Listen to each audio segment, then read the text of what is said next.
That sounds good. Okay, wonderful. We're going to conference you in with all your... Good evening, everyone. Time is now 5:28, approaching 5:29. All mics are hot, and we are broadcasting on all platforms. Okay. Both on live, so we're getting ready to start the meeting in a few minutes, okay? Thank you. I'm going to put you on mute. Thank you.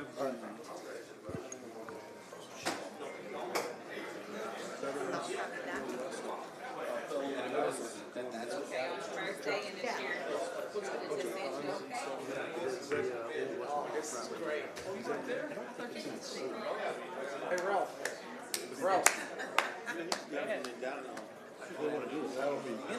You'll never see that again. Hey, look, we got a new alderman. We gave it place already. Hey, we're looking for a new alderman. Pull it up, we don't have enough time. Better looking. I understand there's a vacancy. Yeah, well, there will be. There's no difference. That costs you too much money. I'll look at it. Yeah, it is. It really is.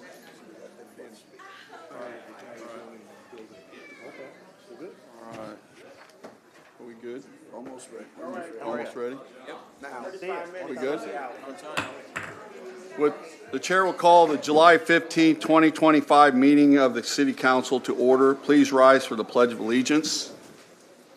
I pledge allegiance to the flag of the United States of America and to the republic for which it stands, one nation, under God, indivisible, with liberty and justice for all. Mr. Mayor, will you please hold on for a second? Yeah.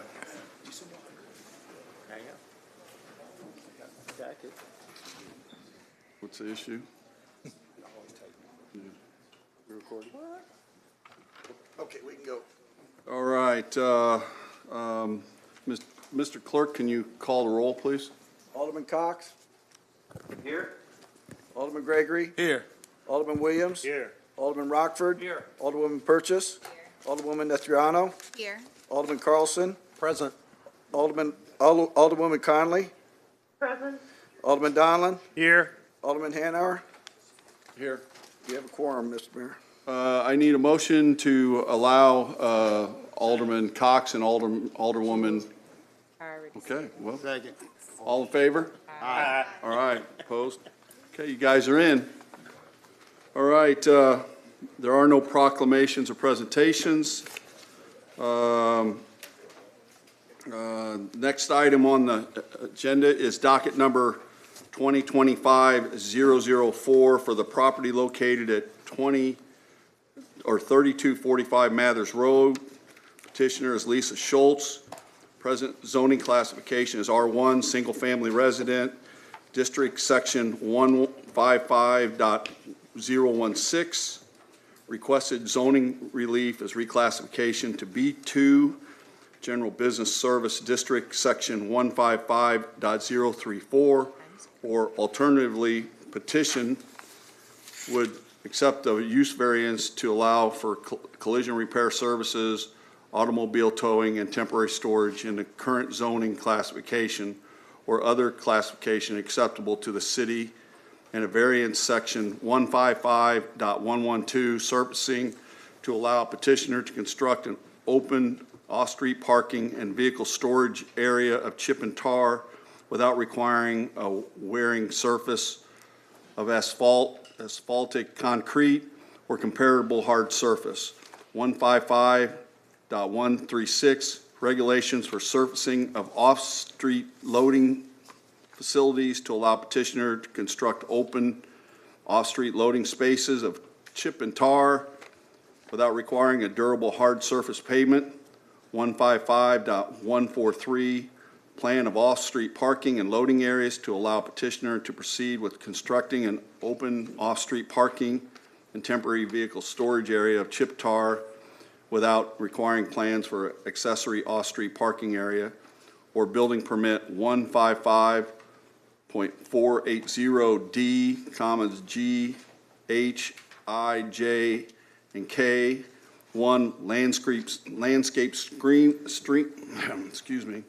screening and lighting regulations to reduce any transitional buffer area from 20 feet to 0 feet and allow petitioner to construct a parking area without requiring a landscape plan, including but not limited to installation and maintenance of parking lot landscaping, screening and lighting, and points related thereto. 155.113, screening to allow vehicle storage area along the east property line as depicted on Exhibit B of the petition without the required screening. 155.050, screening to allow parking within 300 feet of a lot zoned residential, but that is used for commercial purposes, along the eastern property line without the required screening. 155.063, required yards for lots adjoining residential districts to allow side yard of 0 feet instead of the required 20 feet east property line, and to allow for storage without the required screening in said side yard. And 155.068A, garages or accessory buildings or structures to allow the accessory building located directly to the south of the principal building to be located within 6 feet thereof. Springfield Sangamon County Regional Planning Staff Commission is approval of zoning to B2, approval of the paving variances, provided that the non-paved areas is limited to behind the existing principal structure and used by the business for vehicle storage, while customers will use the paved front part of the lot, and approve all other variances as submitted. Planning and Zoning Commission recommendation is denial of reclassification to B2, but approval of use variance to allow the operation of a collision repair center in the B1 Highway Business Service District, provided that all work on vehicles, including painting, shall be done indoors. Approval of use variance to allow an automotive towing and temporary storage operation described in petition in B1 Highway Business Service District, provided that the total number of vehicles allowed on the property is limited to 30. All towed vehicles and vehicles associated with collision repair are to be located in temporary storage behind the principal structure. Approval of all requested variances except 155.113, screening, and 155.143, plan of off-street parking and loading areas. The chair will entertain a motion. Mr. Carlson. Chair, would you repeat all that? I didn't quite get some of that. So, You'll have to rewind it. You'll have to rewind it. okay, very good.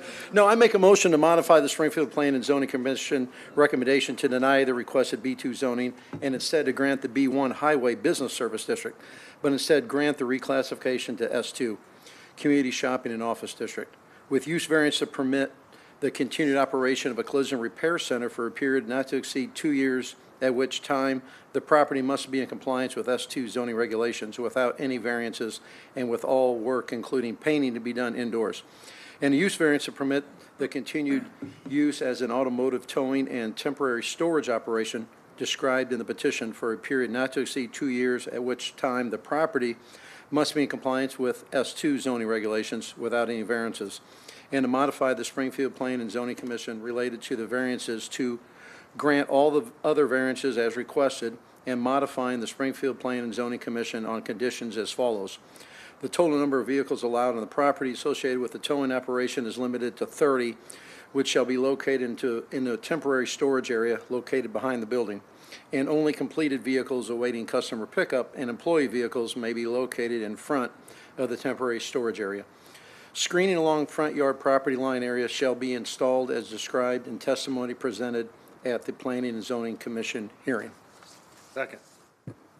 All right, we have a motion, second discussion.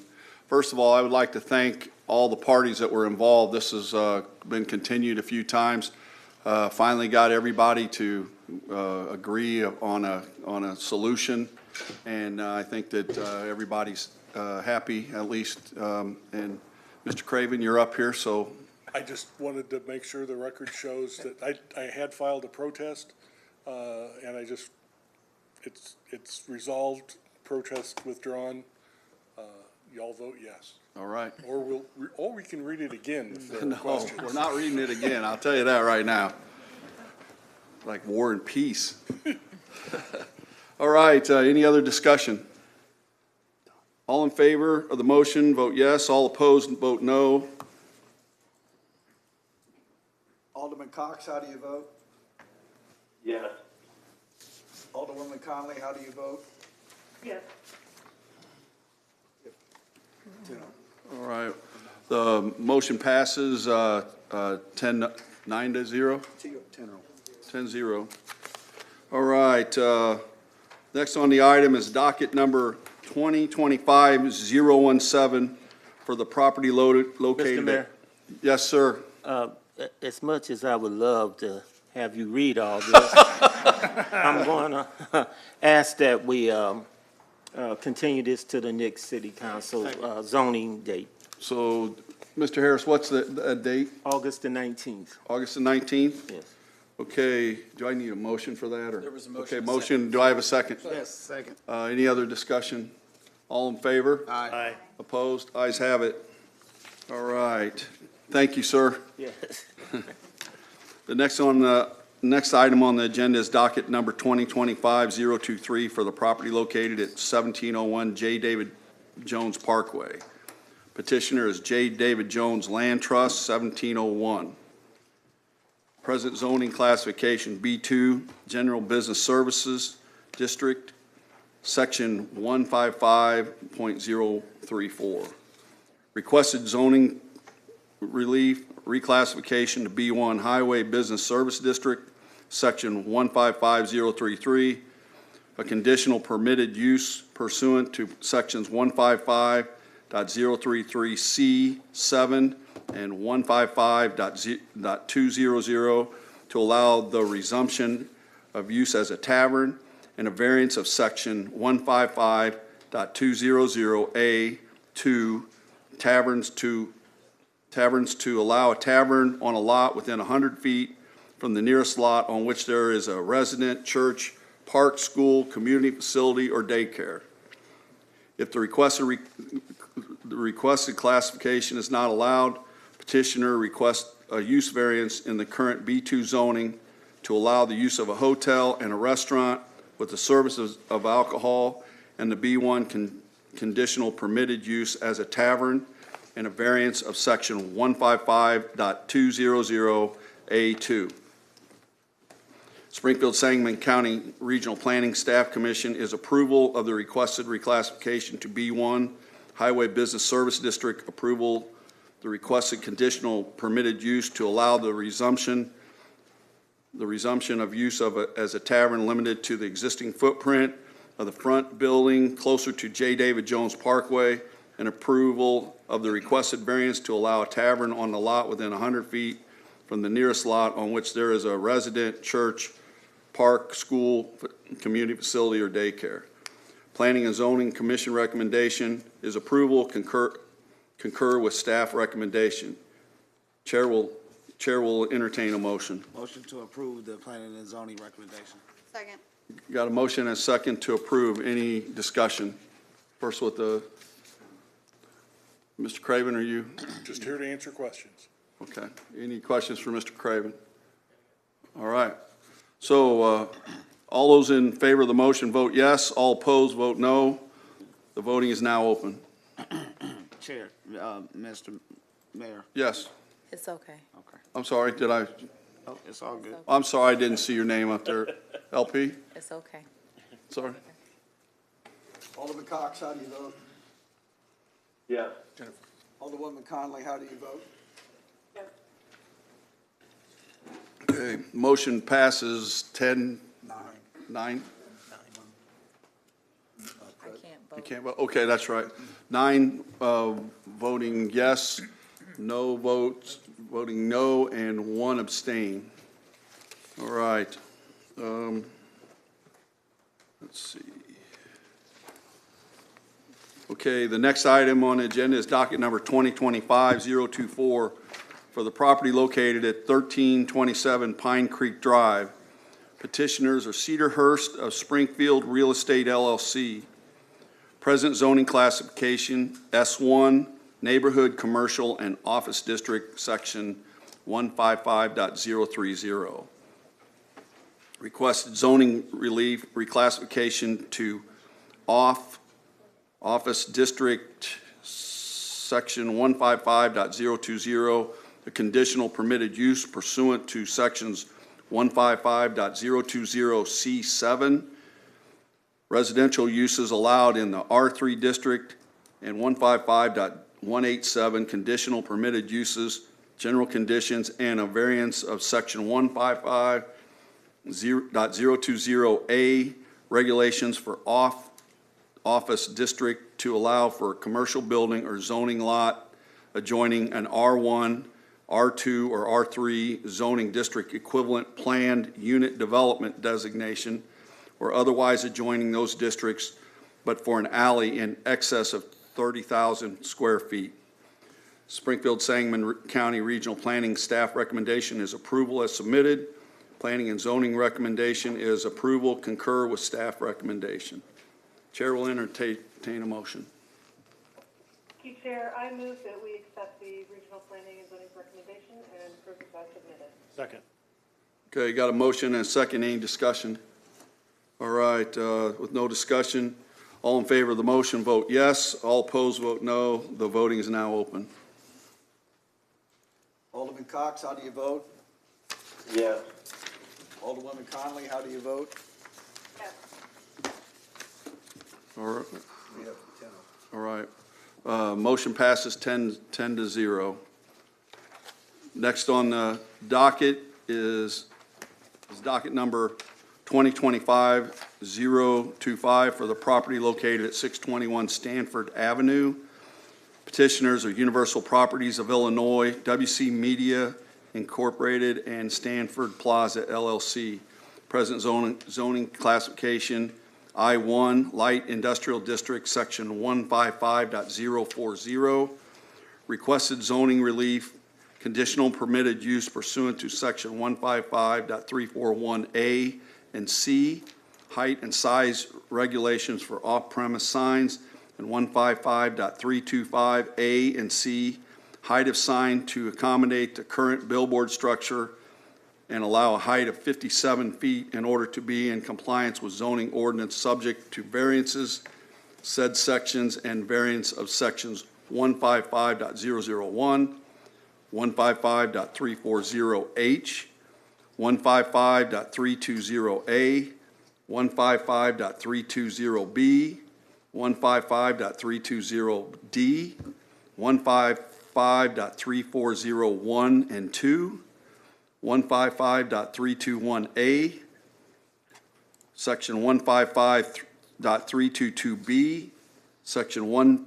155.325A, Section 155.325C, 155.340C, 155.34001 and 3, 155.340I and J, and 155.341A and C.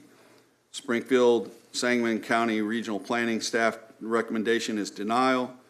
Planning and zoning recommendation is accept the amended staff recommendation to deny the petition. Chair will entertain a motion. I move that we grant the requested zoning relief to the petitioner. Second. Okay, we got a motion and a second. Any discussion? We'll start up here. Any, Yeah. I can just- Alderwoman? Sure. So just to explain my decision to, or motion to grant. So this sign was granted a variance last year to be 10 feet over what is allowed in code, and through what appears to be no fault of their own, the owners were delivered a sign that was 7 feet higher than the one that they ordered at 50 feet. And the owner was not aware of this until notified by, I believe it was IDOT, that the sign was indeed 57 feet as opposed to 50 feet. And I believe that they notified the city when IDOT let them know that they were not in compliance. And so that showed a measure of good faith. And also, the decision to grant last time was motivated by basically, the fact that this is a aesthetic decision. I spoke with a traffic engineer, and I asked him for crash data to see if maybe the sign in the past year has caused more crashes. And he said that he didn't find that data, and that even if he did, it would be inconclusive because, you know, there are a lot of other factors. And doing a little Google research myself, it appears that the jury is still out on the safety of billboards, whether there's, you know, cause more crashes or not. So really, we're not worried about safety. We're worried about aesthetics. This is I-1, light industrial. There are no homes nearby to be disrupted by the light. And so I figured, yeah, no harm, no foul. But I would say we don't want to get into the habit of granting people 17 feet of variance for their billboard signs. So, thank you, Chair. Mr. Donlin. Yeah, thank you, Mayor. I just wanted to be clear, just a statement really, that I appreciate Alderwoman Otriano making herself available to talk about the issue when it came forward. And today, the petitioner chatted with him. And, you know, it is a unique set of circumstances, but the point I wanted to make is each zoning case has a unique set of facts, and I just want to read that in the record, because this would not set precedents. Every single zoning case has a different set of facts, and this is one, as you so eloquently put, that I will not repeat, unique set of circumstances, and I intend to vote aye. Thank you. All right. Thank you. Anybody else? Yeah, hey, this is Jeff. Yeah, Jeff? Yeah, I just want to kind of agree with what Alderman Donald said. I think we have to remember all these zoning cases are taken on a case-by-case basis, and we want to be very careful about approving these types of things. But I also appreciate Alderwoman Beltriano discussing this with me, and also the petitioner reached out to me today. So I want to be on the record with that as well. Thanks. All right, thank you. Any other discussion? All right, gentlemen, do you have anything to add? Hi, Creighton Castle Council for Petitioner Representative Joe Malik are just here to answer any questions before the vote. We appreciate your time in this matter. Thank you. All right, thank you, gentlemen. Don't we have a speaker? We have Stephen Simpson Black signed up to speak about this. Stephen, you want to come up?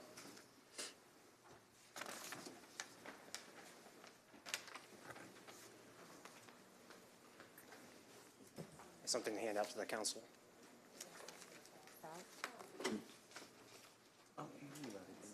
Good thing, thank you.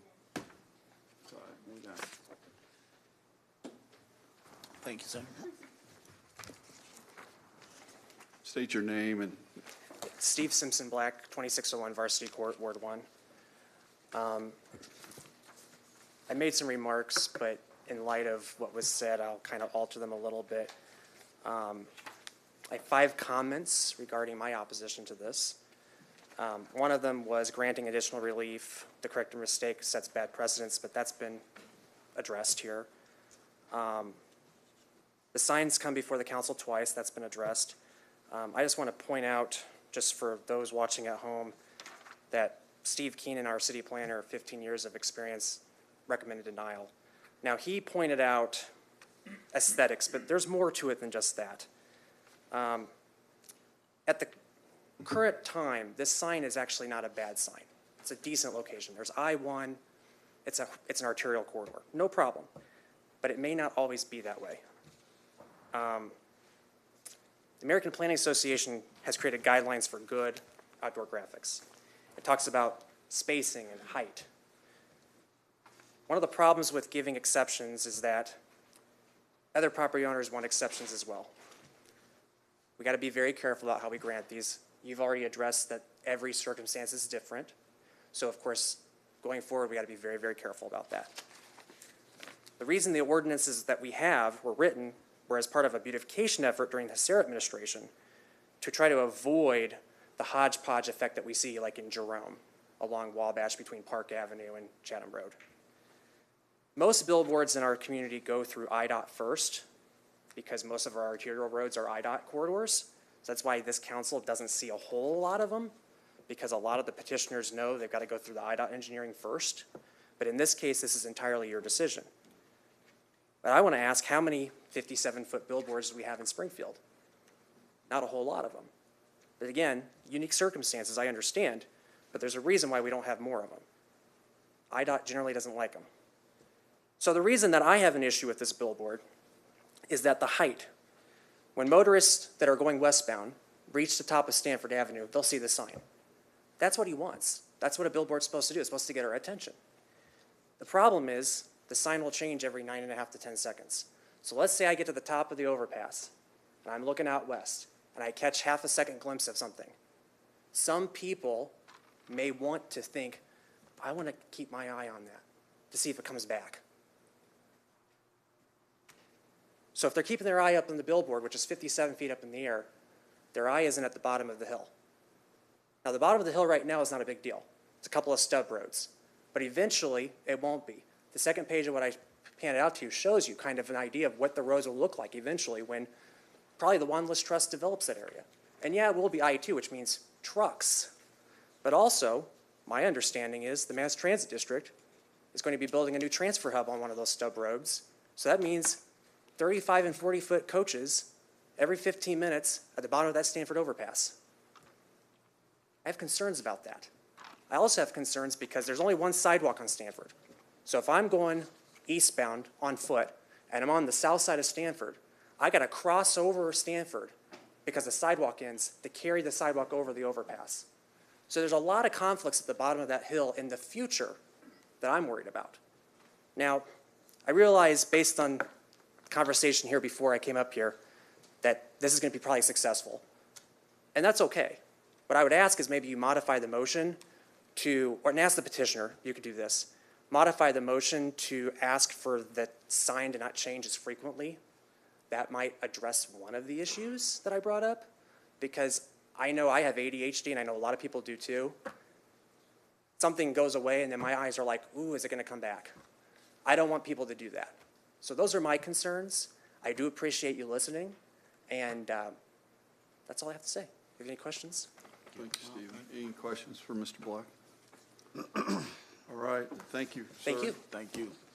Okay, this will require a 2/3 majority vote. That's 7 out of 10. So at this point, if there's no other discussion, all those in favor of the motion vote yes. All opposed vote no. The voting is now open. Alderman Cox, how do you vote? Yes. Alderwoman Conley, how do you vote? Sorry, yes. Thank you. Okay, the motion passes 10-0. This will concur the zoning portion of the meeting. And that, we don't have anything else, right? Nothing else on zoning, that's correct. Right. Thank you. A couple minutes to switch over here.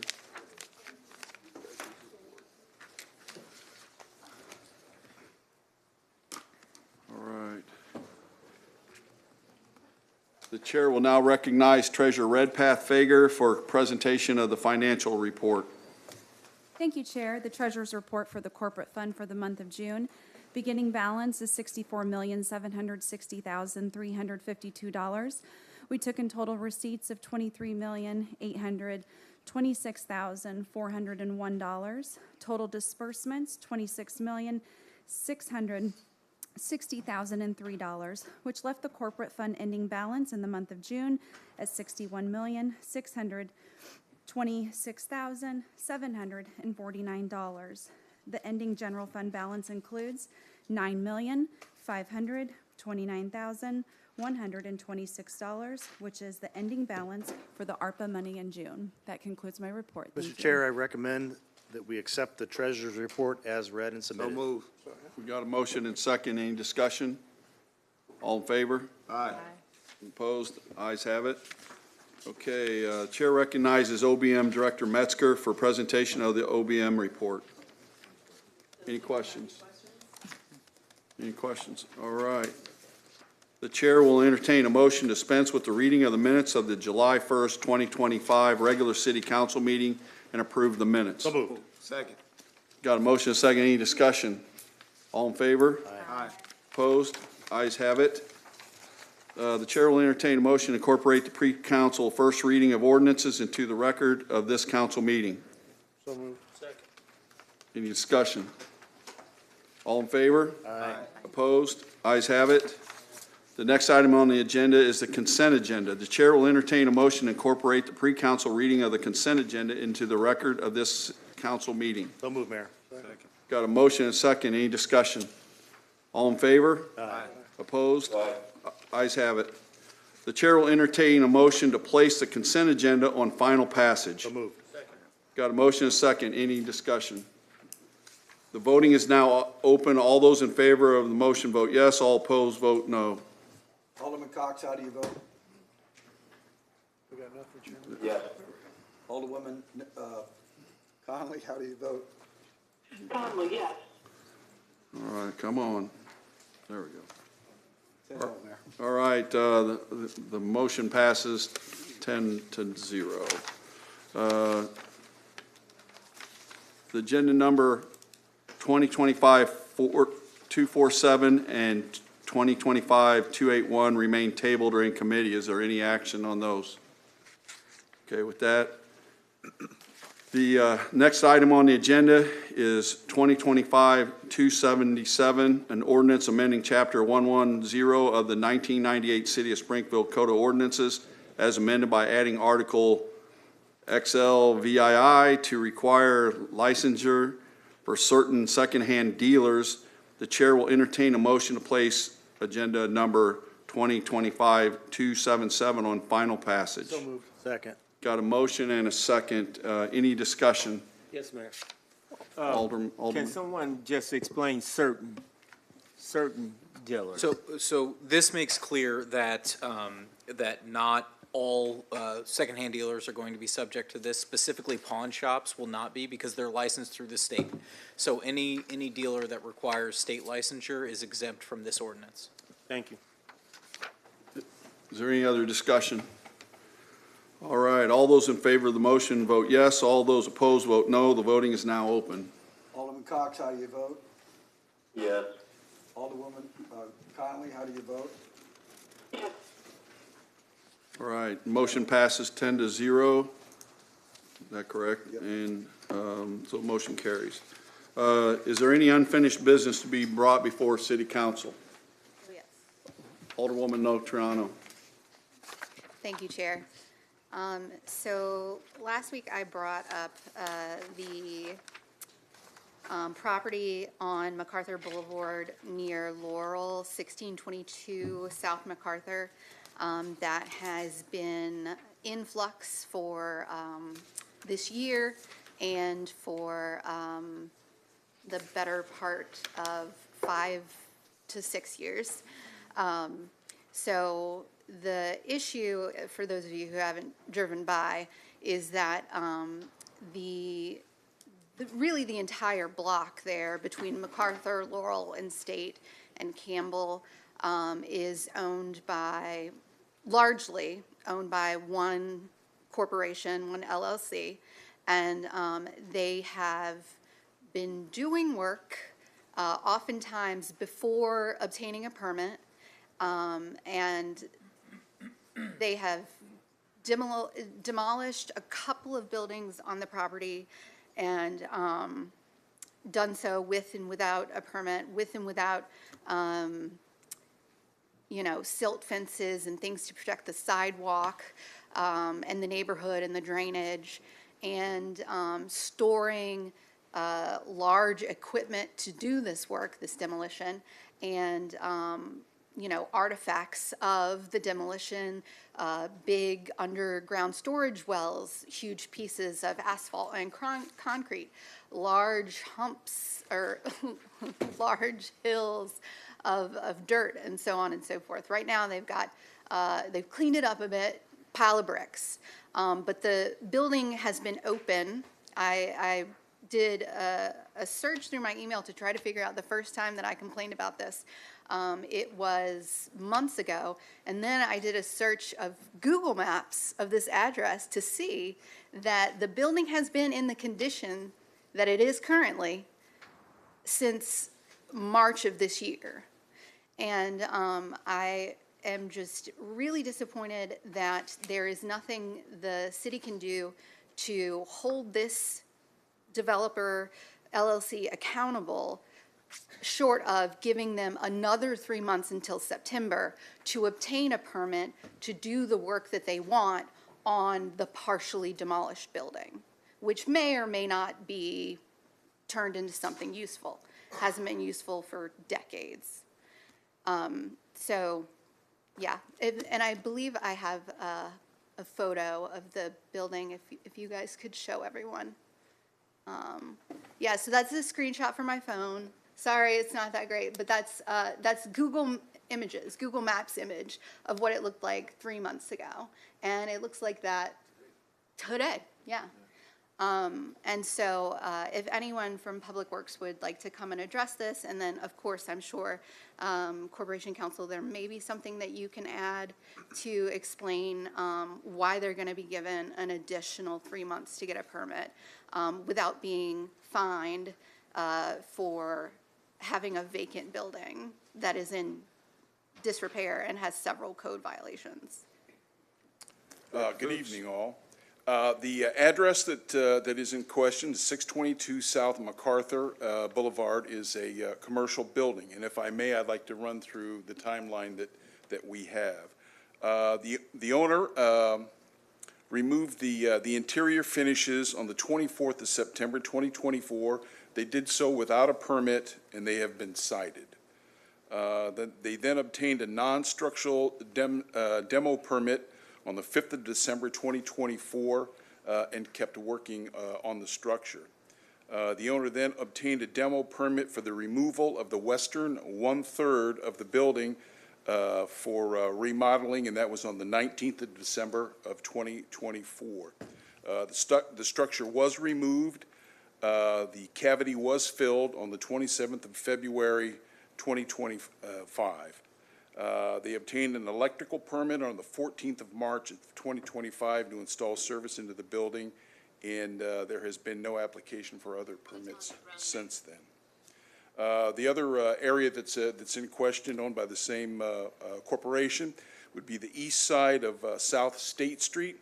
This would be the addresses of 1601, 1605, 1609, 1613, 1617, and 1623 South State.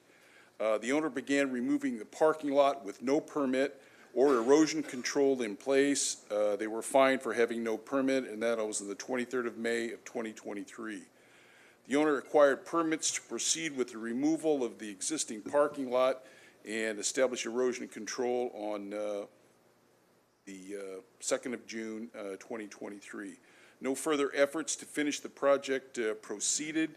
The address is giving zoning relief to the Springfield duplexes that were originally planned there in 2019, and there was no follow-through with that.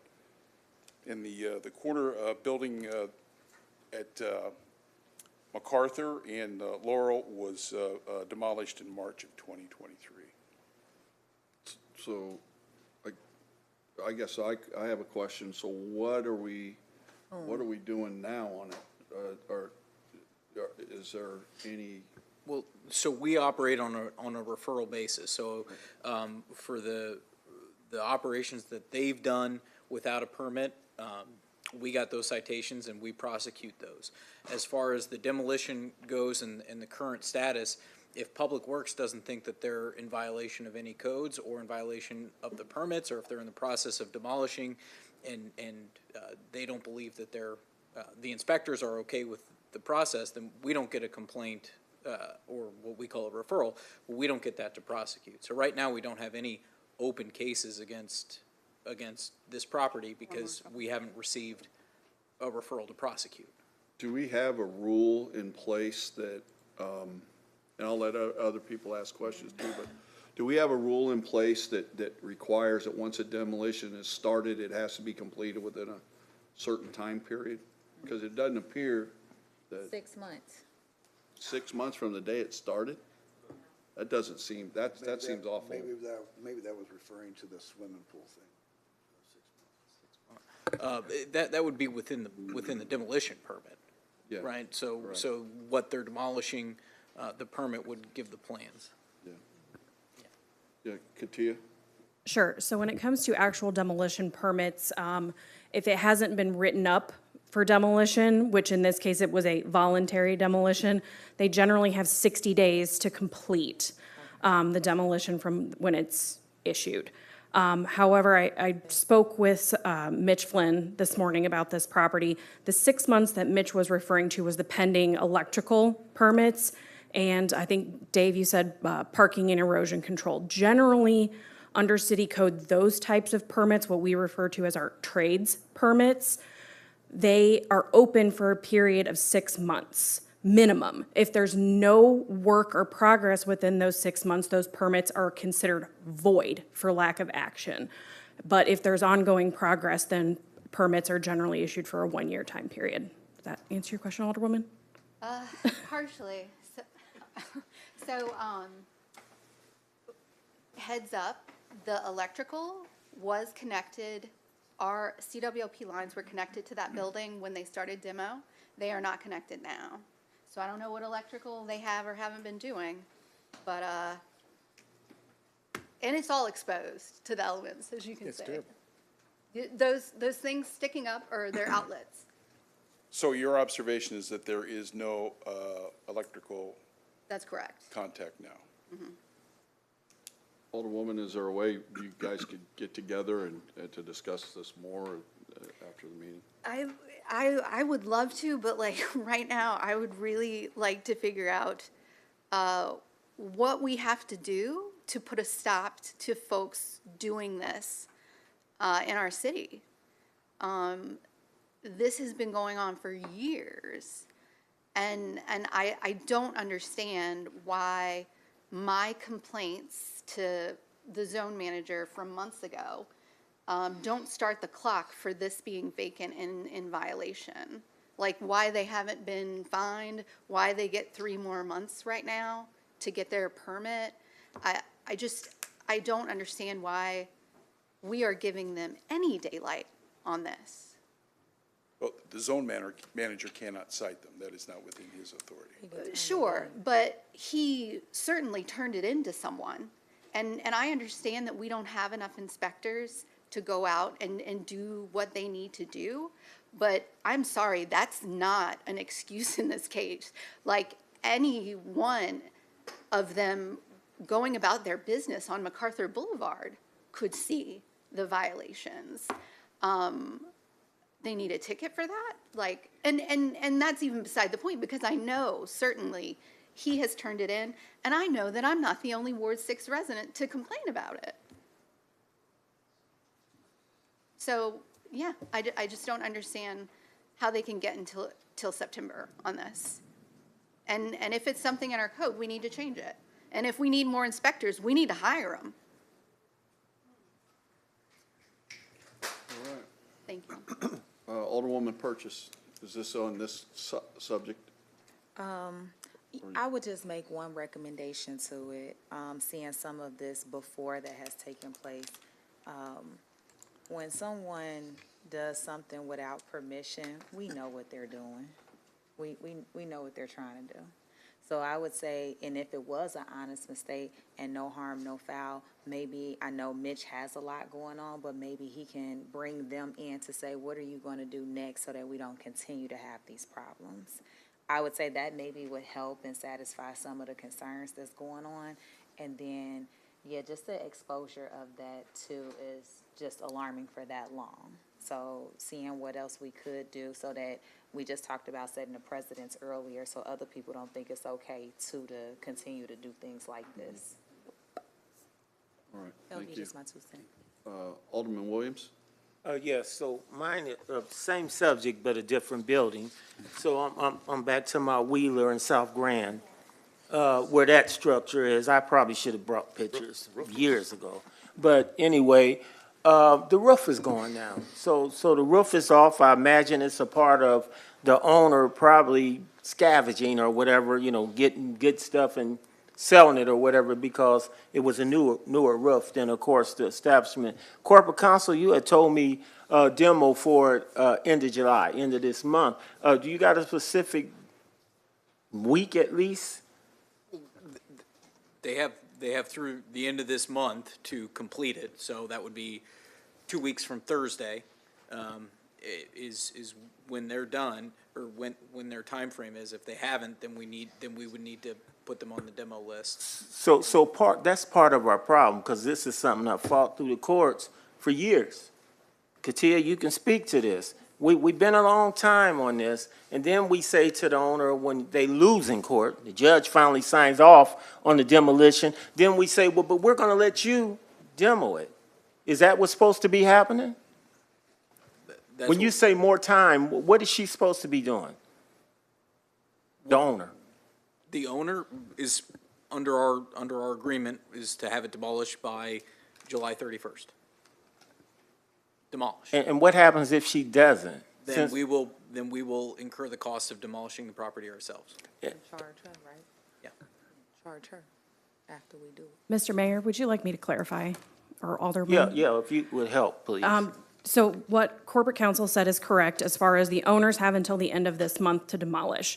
We have asked our company that we utilize for asbestos testing to conduct an asbestos inspection. That's been done, but to my knowledge, we are waiting to get those results back. We cannot proceed in any fashion in the demolition process until we know whether there is asbestos. If there is, then the asbestos has to be abated before we can tear it down. The asbestos results also have to come back before we can even put it out for bid, because when they're bidding, the asbestos abatement removal is included in their bid for the cost of demolition. So as soon as we get, there's one other that we're waiting on. So the property you're referring to and one other property are the only two that we're waiting to get inspection results back before we can put the next round of, I believe it's 35 to 40 demolitions out for bid. Yeah, so my frustration is with our process, not really even with they're just, people can take advantage is what's happening in this city. They can just have full right to take advantage of our processes. They understand them and they know how to manipulate them. So we've given her X amount of time to do the demo, and then she doesn't do the demo. Does she know about the asbestos and the bad stuff that has to be removed first? I am not certain, but why doesn't she know that? Because maybe she would have then said, go ahead, city. This is per IEPA regulations. If a private homeowner is demolishing a residential structure, the IEPA does not require them to test or abate asbestos. We as the city are required under IEPA rules because we're demolishing multiple buildings or residences and putting that asbestos out into the air. We are required, whether it's residential or commercial, under IEPA regulations to test and abate asbestos. So what you're saying to me, though, which is different from what I've been telling the neighborhood associations, is that it won't happen at the end of July. It won't. That's just the beginning of another process, is what you're really saying. The process is underway, but yes, the process has been underway since we obtained the demolition order. You know, I came in 2019 with this building, dealing with this. We won in court. I thought it should mean something. The judge signed off. I thought we finally got a judge to agree with us. It should mean something. And then we're going to just now start doing all this other stuff. And so how many more years do I need to tell them that that building on the main thoroughway is going to be sitting like that? I wouldn't say years. Again, we can't start the asbestos process until we get that court order. We started the asbestos process after we obtained that court order. And again, we're only waiting on this and one other asbestos inspection to come back before we can put them out for bid. So ideally, and hopefully, it would be the bids would go out sometime in August. So it would certainly be prior to the end of this year. Well, I'll get with you, Director. Thank you very much for the information. I learned something else tonight on more about delay. I need the whole complete story to share with my constituents. You know, when I ran, first I got appointed, this comes up. And we're talking years now. And I don't want it to turn into a, and Jennifer, I had a 30-year one that had been in bad shape and open and horrible. The woman died over 30 years ago. Still up, we have bad policy in Springfield, Illinois when it comes to buildings and houses. And we have to do better. If it takes us as a council to make changes, we can't just keep accepting things as they are, because things are not working. Around the city, we got a lot of bad buildings. We got a lot of bad situations. And we're failing our citizens if we don't get them cleaned up and get them tore down. Thank you. Thank you. Alderman Gregory. Thank you. Continue to answer one of my questions, but I would say to you, Director, that I have been to multiple neighborhood meetings, even in different wards, and the consistent thing that we've heard is about these houses, the grass, the lots and stuff, and I know for us as older people, the follow-up is what I'm looking for more so. Follow up on serious situations, big situations like what we're dealing with. I got many of them, so it may be a little difficult, but I'm looking for the idea, send an email for service requests and things, because what I'm running into and what I'm hearing at other, even outside of my ward places, is that things have been turned in and they're not getting done. Again, I think I said it a few weeks ago, there is some type of disconnect between our housing and the garage, and whether we're gonna get things on the back of the alley that's on the technically the people's property, which is, you know, our right of way, if we're going to get it or not get it, because at times they're told they're going to get it, but, you know, months later it's not going to get. So I would figure we're not getting it because it's private property and our guys can't and ladies can't go on that private property. But I also know we do alley cutbacks as well. In some areas, and then I'm sending for alley cutback, and well, the owner's got to do it. So I think we have to make these decisions on which way we're going to do it, because it's too difficult to estimate or judge which way we're going to do it a lot of times, and that's what we're getting from the constituents. And you know, we're getting beat up at our neighborhood association that are, you know, a month, and they're reporting stuff to us. Our zone managers are there. Everybody's there. And we're, you know, they're definitely taking it in, and then we come back, whether it's a month or two, to those same neighborhood associations, and those same issues have not been addressed. And I could provide many examples and things of that nature, but I think we're aware. So I think the process just needs to take a strong look at it and see where our deficiencies at. And, you know, for me, I need follow-up on some of my things, because they're that drastic, and I want to see that they get done, cut, and taken care of. And I certainly know you do too, but there's certainly a disconnect, sir, within that. And you're hearing that from our other aldermen, and, you know, I just want to echo that to you. Thank you, Alderman. I want to talk about grass every week, but I'm prepared to. It's a huge job, and it keeps growing all the time. If there are any specific addresses right now that you need to take a look at. I got a long list on my phone. I'm gonna send it to you. I'm not gonna belabor the point, but that's sort of my frustration, Dave. I cannot. None of us, all 10 of us, especially in my ward, I got 2,900 complaints. There's no way I can communicate this with y'all every single time. I send in a lot of them, and you know that. And so what I'm looking for, and I heard Murdoch say, we're not proactive or whatever that fancy word he used, complaint driven. We're complaint driven, but I think we need to be proactive, and especially in our neighborhoods, you know, and that are drastically falling apart. I think we got to be a little more proactive. I'm looking for some more follow up so I can help. I'm trying to send them in and help out and stuff. So I appreciate you, sir. Yes, sir. Thank you.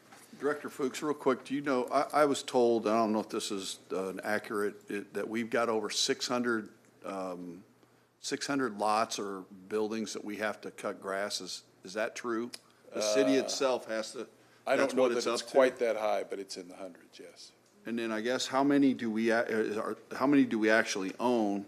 I mean, that's where I've been saying all along. We got to get out of the real estate business. We got to get rid of these lots, and you know, get them on the tax rolls and to where we're not having to mow them. that's costing a ton of money, and That and the houses, you know, houses that nobody lives in and stuff. Right, We and we- consistently have to go through that process. And that is a constant problem, and one of the complaints we've had in the past that up here is that, you know, that's where we end up in the winter, where we get firefighters injured because they catch on fire and they go in and they fall through the floors and that, and so, you know, I agree if there's a way we can speed up the process, but we got to also take into account that in I guess in one of the cases, the lady owns the thing, and if she could pay for tearing it down, it's not the city paying for it. And obviously, apparently, I didn't know that either, that if someone else tears it down, they don't have to do asbestos, but we do. And so, anyway, that's, I just was wondering if that was a somewhat accurate, around 600 is what I was. I'll get the accurate number for you. Because that's a crazy number. I mean, It's hundreds. that's It's absolutely crazy. So, all right, Alderwoman Notriano? You skipped me. Oh, I'm sorry, Alderwoman Purchase. Thank you. My question too for Director Fuchs is, would you like us, I know I used to CC you on all of my emails, but I know you have a lot going on. And I share the same frustration with Alderman Gregory. Sometimes we're at each other's neighborhood meetings, and it just seems like it's a disconnect with communication. I know sometimes when it gets directly to you, you're following back up with us to let us know. And I'm not trying to throw any attack, because my zoning manager is excellent. Like, he gets right back to me when I send something in, asking for that follow-up. And I think that's the biggest thing for all of us. It's just the follow-up, and we know what having all of these lots. And this is one of the reasons why I asked for us to have not a long presentation, but something outside of just when budget time comes. Come and talk to us, share something, let us know what's going on. Because Katia is just saying something that Alderman Williams is just learning about. And I was gonna ask, do we charge her for the asbestos removal? We absolutely do. Okay, and then, like, just to be concerned about someone who may be elderly, may not be able to pay, do they have to get on a payment plan? Because that's a lot of money to demo, remove asbestos, all of that. How are we getting our money back? So we do payment plans. We also would put a lien on it, a demolition lien. Okay. So, I know I just said a lot, but the first question for you to answer was, would you like us to also CC you on some of this sometimes? When I get an email, a communication from the members of the city council, I forward it to the appropriate office, whether it's grass, building, something that the garage is going to take care of, the sewer is going to take care of. And I do my best to follow up with that. Your zone managers are a great resource, a great resource. They like the liaison between us and you. Certainly. So there's a variety of ways that you can communicate, and people do.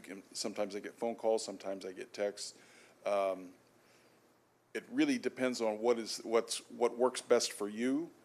But the zone managers are the key to a lot of this. And I just want to share too, because I know sometimes we up here, and this is how the community learns what's really going on with us and the community. For instance, with me having downtown, there's been times that I've had to text you or I've texted Brady. People have gotten stuck under the garage for the weekend, didn't know that when they went down there, they couldn't get back out. So there's a lot of things that happen that's like emergencies that we're able to connect with you guys. And I think it's just good to put that out here too, that we do get a response for you, but sometimes some stuff slipped through the cracks and didn't know if it was beneficial to continue to do that with you. If you want to CC me on your communications, that's fine. If you want to communicate with me directly, you can always call our dispatch office, 789-2246, which is manned 24/7, and they can deal with a lot of, especially trees, things of that nature, so things that affect the public way. You can always communicate with dispatch. And then I'm not for sure, Mordoc, if this is for Fuchs or if this is for somebody from CWLP. I just been staring at Katia most of the time because she's been working on an ordinance that we're getting ready to bring forward. And Alderman Gregory brought up a very good point about the alleys and the trash sitting out there. I wanted to know, I think this is CWLP. What's the status, or how is it going with putting garbage on our CWLP bills when households don't have it? Is anybody over there? I can field that one for you, Okay, Alderwoman. that's cool. Generally, in order to put the garbage service on the bills, it has to go through our administrative courts. And even though I'm not doing that anymore, I know that that is part of our process, and we, tried to look at how we can tweak and streamline that process. So we all sat down and met and did that. So to the extent that we are receiving those violations and putting them on the bills. Okay, could we get, just for the council, could we get an update? Because I know that garbage has been a major topic for a while, and I think this is progress to show that you guys are doing that. I will see what I can pull together for you guys. Okay, and yes, as you all just heard, we do have an ordinance coming forward to talk about trash, so, get excited, get your antennas up. And that's it for old business for me. All right, thank you. Alderwoman Notriano. Thank you, Chair. I really apologize to everyone for taking up so much time and beating a dead horse, but I have some more, hearing everyone's comments, I have some more questions. So is the process for inspections and the way the inspectors do their jobs, is that written in code?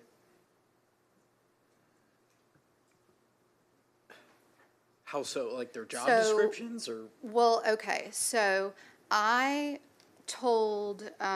asked someone in housing about how a basement was being filled in at that address, because I got complaints that there was stuff going in that hole to be filled in that shouldn't be.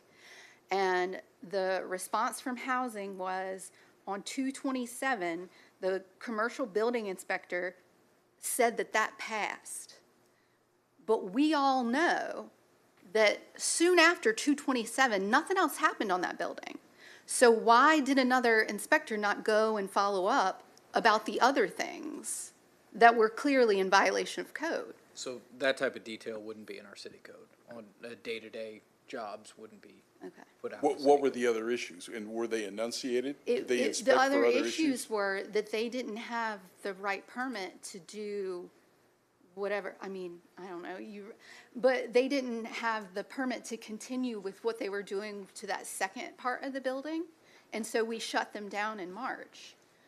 But we never went back to see that the building was still boarded up and still vacant, which, is that not a reason for them to be on the registered list and to be collecting fines?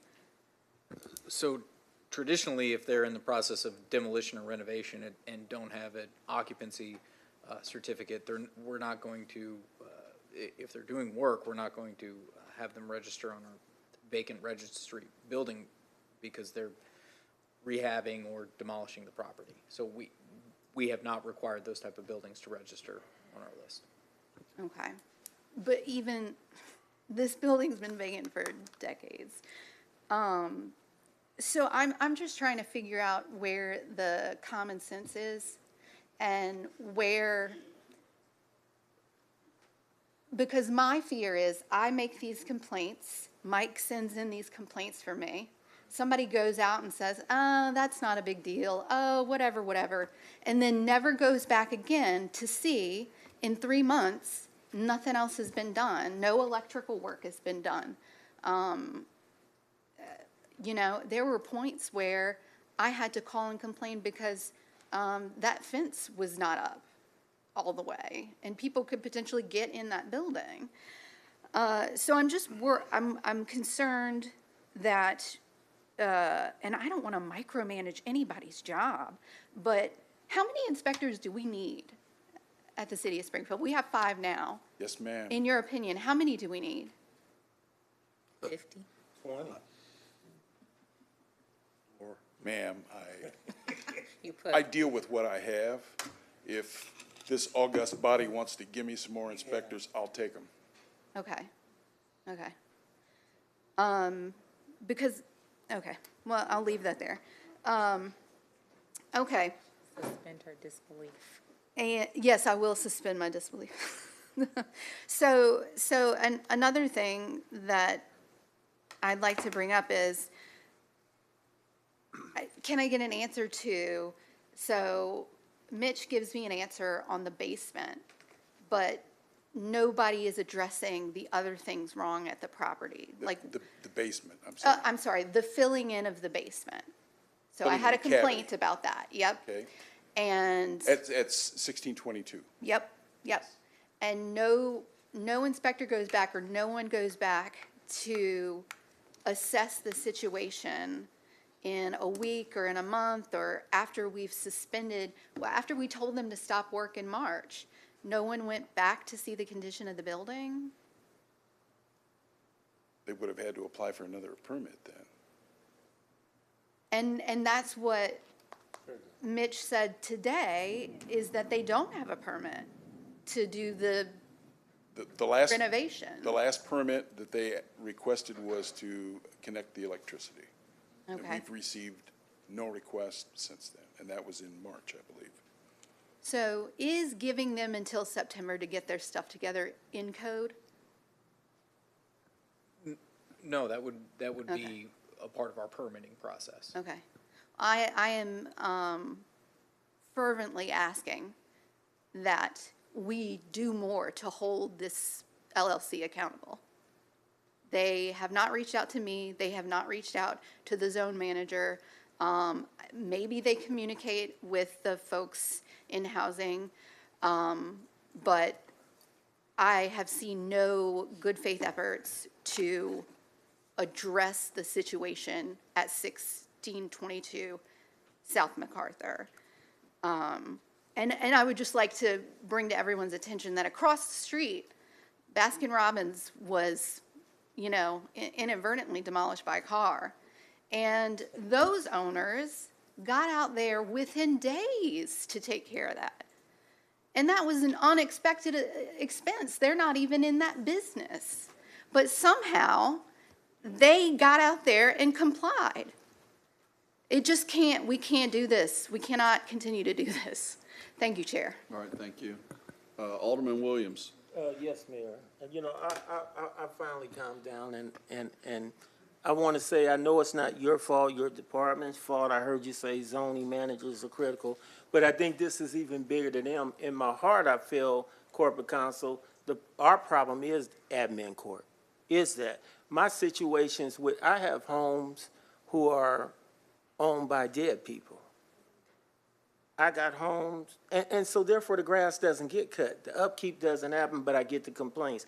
I have homes where people are in jail. They're locked up. We know it. They're in jail, and the homes don't get cut. The grass doesn't get cut. I have homes owned by people in nursing homes, but it's all tied up in these processes with this court system that we live under. So can we at least put all these homes in these categories on a rotation? If we know they are not available, there's no homeowner. There's nobody to call me or talk back and forth because of these different statuses they're in. But if they're on a rotation, we know summer's starting, we know those houses have been there for years. Can they be cut regularly on a rotational basis because we know the person's dead, because we know the people are in a nursing home, or we know they're still locked up, they're still in jail, until this slow administrative piece works, with the judges signing off on this and that, and then EPA taking us through what they're going to take us through. We have to do something, because all the citizens see is no one's cutting these yards, no one's maintaining these houses, and it's just, they're falling, and they're starting to build up. There's starting to be many of them.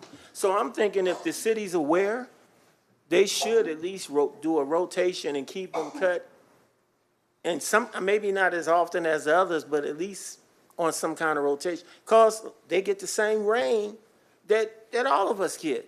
We all know how much we've been cutting grass and all this growth. It's happening with all these abandoned houses too. And we have to address that. Director, and I'm not blaming your zone manager, I'm not blaming you. I'm just telling you what I get from the people who have to live in it. They have to open their door and see it every day. That house, she's been dead 20 years in that house, and that grass, and then I do get some successes because y'all cut it one time, but then it'll get right back into that same place. I'm not point blame, I'm saying we need to fix that. We need to have a system in place. So I appreciate your time. I'm hoping you hear me on those ones with these statuses. And I don't know if we have the money. I've often thought about who could we take from to get them more inspectors, you know, but something's got to be done. I agree with the Alderwoman. Thank you, Mayor. Thank you, Alderman. Okay, any new business? Of course. Alderwoman? Thank you. So as you all know, last Friday, was the launch of Friday Night Live. You know, I always say we're live from the 5. It started at 5 p.m. It was downtown, and it was filled with live music, local eats, drink specials, late night shopping, and fun for all ages. There are no street closures, just a great night to enjoy everything that downtown has to offer. And the reason I'm bringing this up, the dates are July 11th, July 18th, July 25th, and August 1st.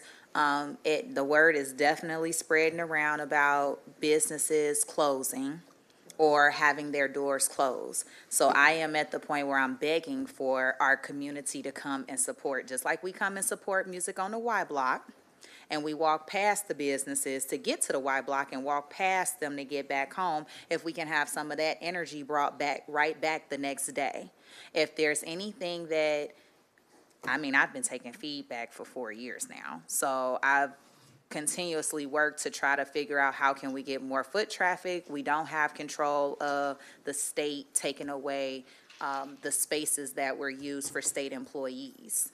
That really, really hurts some of our small mom and pop shops that are all local. There are 40-plus businesses that are participating in this, and we're only asking for you to explore on a Friday, which again is July 18th, July 25th, and August 1st. I know we have some speakers signed up to speak tonight about their businesses closing, and we have some coming forward over the next several weeks to just share their concerns of what they feel is not happening for downtown. I share your frustration, I hear your concerns, and I'm also asking my colleagues to continue to come out and support too. I always invite you all. We have major events that go on, but those major events that take place a few times a year is not sustainable for some of our small businesses to continue to have their doors open.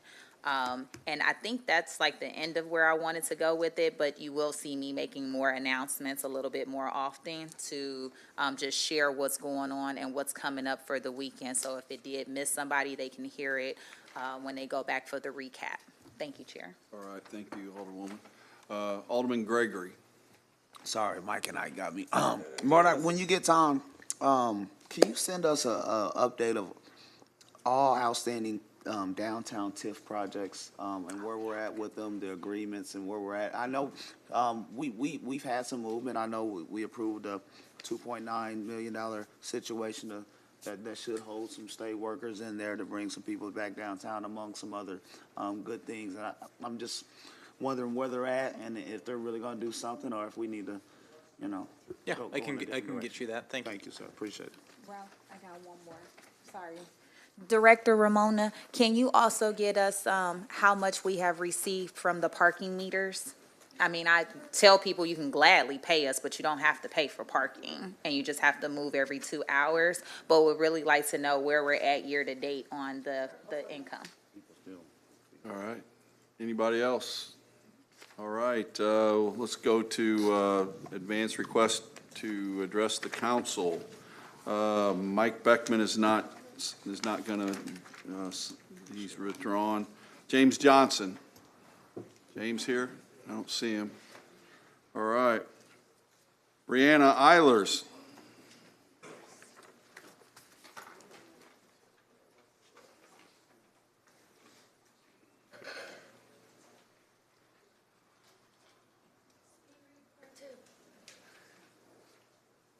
Oh, hold on.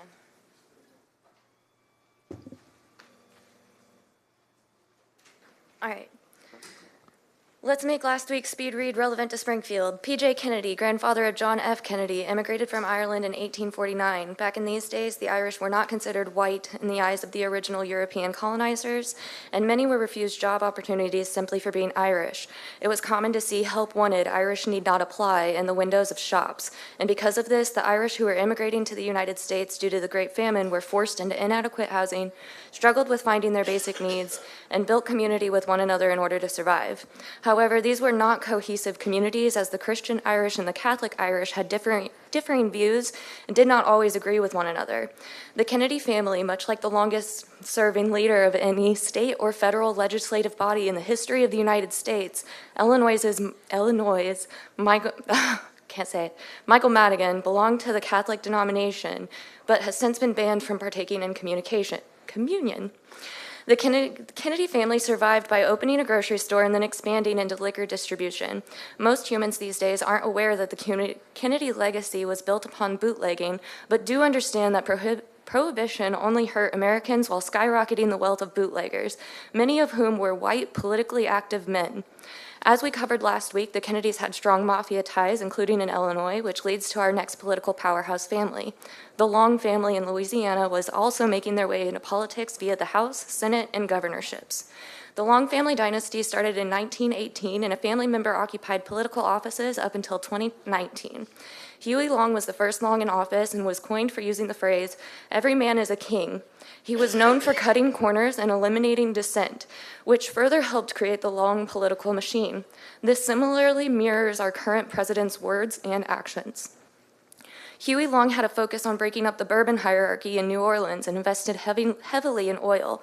He started the Win or Lose Corporation with the purpose to acquire, sell, trade, and exchange lands and leases for the drilling of oil and minerals in Louisiana and Texas. When the company's dealings were being scrutinized as insider trading, it resulted in the resignation of the governor, who was picked by Long to serve.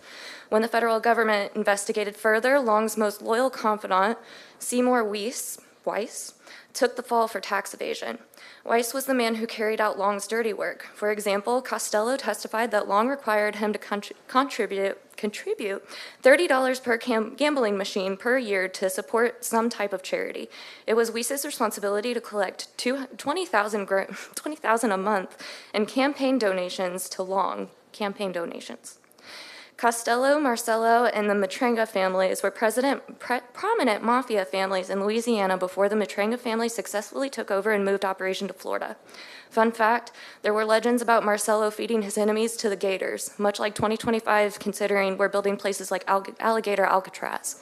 Some journalists note that Long was the first true dictator out of the soil of America, and that his movement was the first success of fascism in one American state. After multiple lawsuits started coming in, Long's wife renamed the company to Independent Oil and Gas. The company was then sold to Texaco. Texaco faced numerous high-profile lawsuits due to racial discrimination, desecration of Ecuadorian resources, and price fixing with Shell. Texaco was later bought by Chevron. This seems to be how the oil industry attempts to evade lawsuits. They sell off their companies to other companies and then claim, well, it wasn't our company who completely depleted your land of resources while decimating the entire surrounding ecosystem and waterways. However, this claim stopped working in 2025 when Chevron was ordered to pay more than $740 million to restore the damage to the lands of Louisiana. I should also note that the descendants of Long and his cronies are still profiting from Win or Lose to this day, continuing to make millions of dollars off insider trading deals from the 1930s. In fact, one of those nonprofits tied to the company is presidented by a currently serving Kennedy's granddaughter's husband. But what does any of this have to do with Springfield? The Springfield White Rage Massacre, that incorrectly has been given the name of the Springfield Race Riot, was caused in part due to prohibition tensions within Springfield. 4 months prior to the massacre, Springfield had put a vote to make the city a dry city. This effectively created a prohibition of alcohol in Springfield prior to the national prohibition. This caused high tensions, and some residents in the city knew that vice was already running rampant and noticed this was an opportunity for those in political power to use the alcohol as a means of insider trading. These feelings were backed with the knowledge of the Whiskey Ring scandal, which proved that high government officials were involved in tax evasion in regards to liquor sales in Chicago, Peoria, St. Louis, Milwaukee, New Orleans, and Cincinnati by utilizing the railroads, many of which ran directly next to Springfield's lead levy known for allowing the sale of alcohol, women, and the housing of gambling machines. Harry Loper owned a restaurant and one of the only cars in Springfield during the White Rage Massacre. His family... Thank you. All right, Ken Pesha.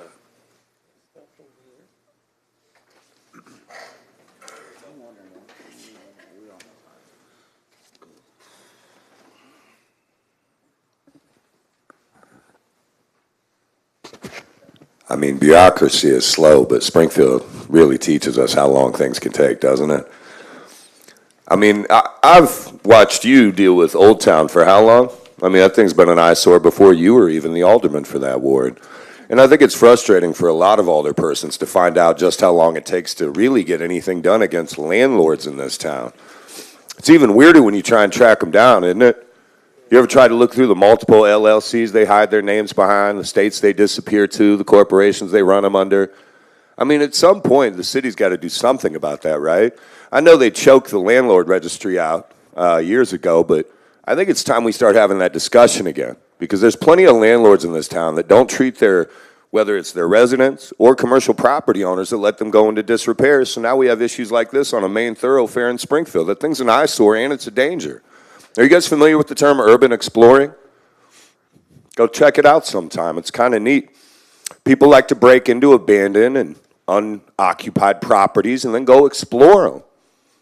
Do you know how many places here in Springfield we could do that at? Just downtown even. I mean, I think that's the kind of, no offense, Lakeisha, you got to remember, if I'm naming places, though, it's not an attack on the alderperson because you guys don't run these buildings.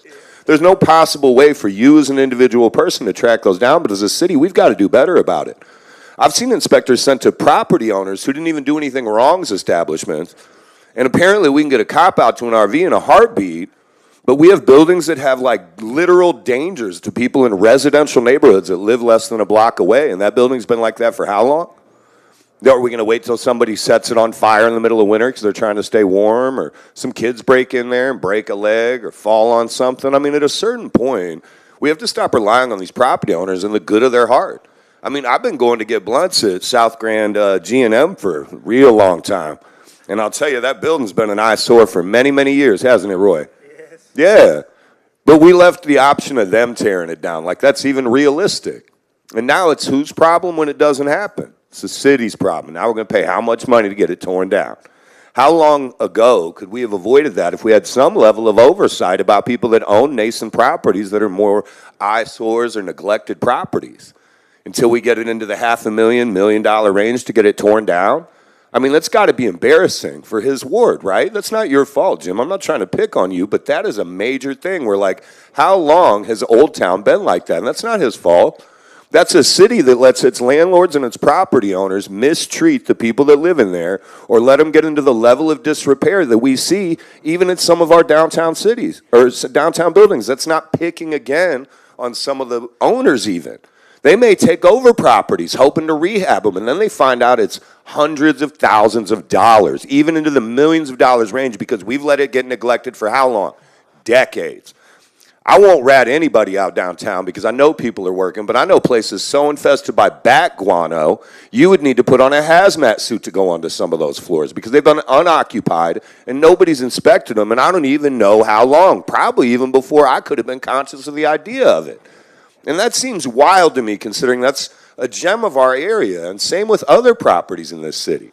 How is it that it's so convoluted a process and so long-term that we get a court decision that says, yeah, go ahead and tear it down?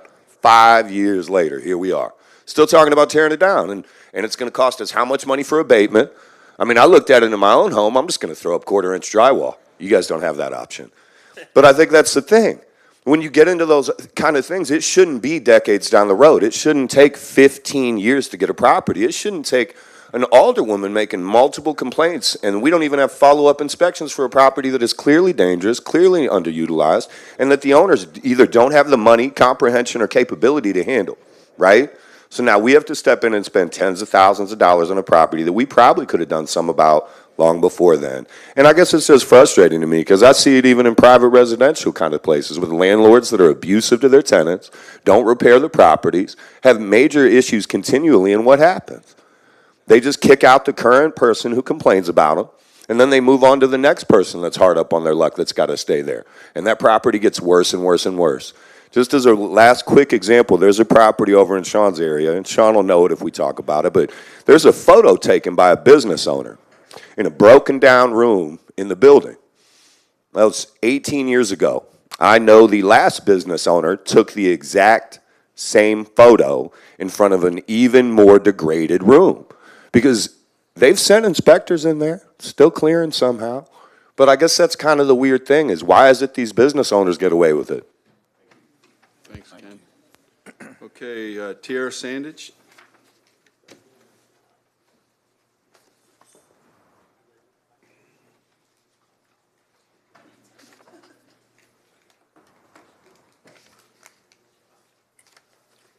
It's Standage. Hello, my name is Tierra Standage, and I'm the Executive Director of Intricate Minds. I wasn't able to make it here last week, but July 6th marked 1 year since Sonia Massey was killed by someone sworn to protect her. 1 year since another black woman was taken from us, not in a war zone, not in a far-off city, but right here in Springfield in our own community. Her death wasn't an isolated incident. It was the result of a system that continues to fail black people. And what has changed? The truth is, not much. Because while Sonia's family mourns and our community grieves, the same conditions that led to her death are still alive and well.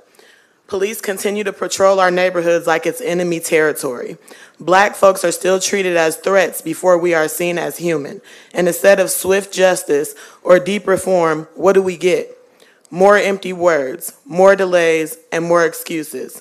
Meanwhile, anytime something is introduced to uplift, protect, or invest in black communities, especially on the east side, we're forced to argue for it like beggars. We spend weeks, months, just trying to get the smallest piece of the pie. We have to fight certain aldermen just to get basic resources that should be given. Every time we ask for what's fair, we're met with resistance, stall tactics, or flat-out disrespect. Why is it a debate every time we propose something to help black people? Why is it a fight to get sidewalks, fresh food, mental health support, or safe spaces for our kids on the east side? We are not asking for handouts. We are demanding equity. And if you can't support development for the east side without a fight, then you are part of the system that failed Sonia Massey. So here's what we want and what we will continue demanding. A community-led civilian oversight board with real power, not a ceremonial group with no teeth, but one that can investigate, discipline, and remove officers who abuse their power. An unarmed crisis response team for mental health calls, because no one in distress should end up dead. A public safety audit, because far too much money is being poured into policing and not nearly enough into healing. We are putting more and more police in black communities, but has there been an actual decrease in our crime rate? We need to get to the root, the reasons that people commit the crimes in the first place, and pour as much money into fixing those disparities as we do new gadgets for the police. And most importantly, real investment in black neighborhoods, without delay, without debate, and without disdain. Sonia Massey should still be alive. She should be with her children. She should have been at her only son's graduation and her only daughter's sweet 16. Sonia should not be a hashtag. Sonia should not be a photo on a flyer. And the most disrespectful thing this city can do is allow the same conditions that killed her to persist while her family and community are still actively grieving her. To this council, you can't claim to care about justice while you fight against equity. You can't say never again while protecting the same policies and people who let it happen. We owe Sonia more than memorials. We owe her a changed city, and we won't rest until we get it. Thank you. Thank you. Tom Raymond. Mr. Raymond? No Tom Raymond. Roy Walton. Mr. Walton?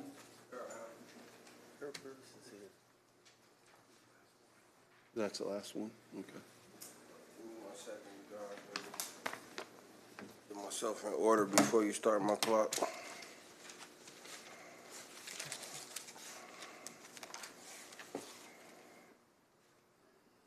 Okay, my issue today is addressing some of the policies and some of the excuses being given that the public don't understand.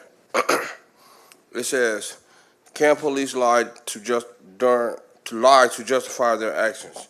It says, yes, police officers can lie during a traffic stop, and in many situations, it's legal for them to do so, depending on the context. However, there are limits when police can legally lie. One is police are allowed to use deception in the course of an investigation, including during traffic stops. For example, they might say, we got you on camera, even if they don't. We already know what's in the car. Your passenger told us everything.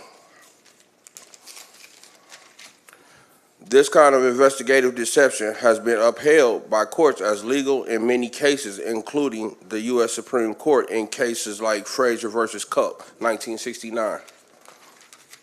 When police lying becomes illegal, a lie or misrepresentation by an officer can be crossed the line into illegality if it involves falsifying official reports. If an officer lies in their official police report, that can be criminal conduct, often considered perjury, false reporting, or official misconduct depending on your state's law.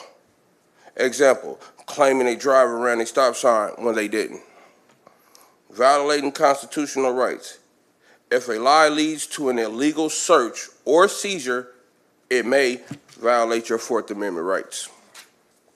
Example, lying to justify a search that had no legal basis could cause evidence to be suppressed in court. Fabricating probable cause. Police need probable cause to make an arrest or search a vehicle unless you consent or there's an exception. If a stop is based on a lie, the stop may be ruled unconstitutional, claiming a traffic violation that didn't happen. This could violate laws tied to civil rights, e.g. 42 U.S. Code 1983, civil action for deprivation of rights.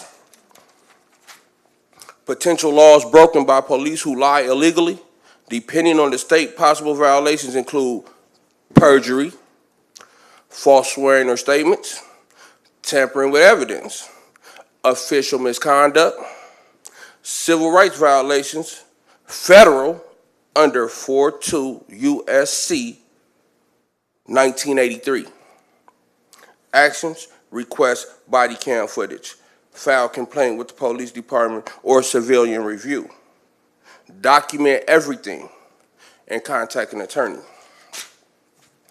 Under 720 ILCS 5/32-2, perjury, including knowingly making false statements under oath or in sworn documents, is a Class 3 felony. Your police officers are criminals. For traffic stops, lying to supervisors or in reports to justify the stop or the search qualifies. So when they make up a false excuse, this qualifies under that act. False statements or fabrication under the Police Training Act, the act requires agencies to report within 7 days any officer misconduct, including perjury, false statements, or fabricating evidence, which has not been done on my behalf. That means lying to conceal misconduct or justify an unlawful stop must be reported and may trigger decertification and criminal referral. Civil rights violations, 42 U.S.C. 1983, lying to justify an unlawful search or seizure can violate your Fourth Amendment rights. You can sue the officer department under Section 1983 for constitutional violations, for complaints, legal aid, and other entities.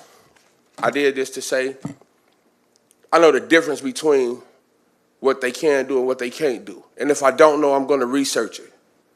But some of the things that they're participating in falls under federal guidelines. I'm giving you guys a chance. I'm giving the police department a chance to keep this in-house. But if it doesn't, and if they don't, we will be on the state level, and this will go federal. And I want to see what y'all do when the feds investigate y'all and y'all departments. Thank you for listening. Thank you. That's the last one. Take a motion, I'll entertain a motion for adjournment. So move. All in favor? Opposed? Ayes have it.